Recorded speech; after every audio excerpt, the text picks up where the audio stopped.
আমার আল্লাহ নবীজির নাম সাইডাটা হারিকাটা। আপু মেরান্দুর কিছু খাইনি, আপু কিছু দেখাতেন না? অনেক খিদা পাইছে আপু, দেখেন আমার একটা হাত নাই আপু। আচ্ছা চলেন আমার সাথে আসেন। আর আপনার হাতটা কিভাবে কি করবো?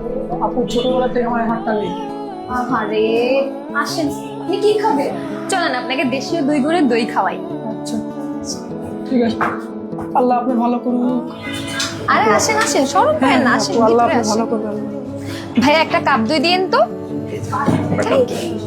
নেন ভাইয়া কাপ দইটা খান। থ্যাংক ইউ আপু, আল্লাহ আপনি অনেক ভালো করবেন। কত জানো? 40 টাকা না? আল্লাহ কত ভালো করে। 20, 30, 40। হ্যাঁ হয়ে গেছে। নেন ভাইয়া টাকাটা। খান, মজা আছে, অনেক মজা। খান, পুরোটা খান। খান, খুলেন। শালা আমার থেকেও গরিব। গরিব লোক। দেখছেন, ভালোর কোনো জামানাই নাই এখন।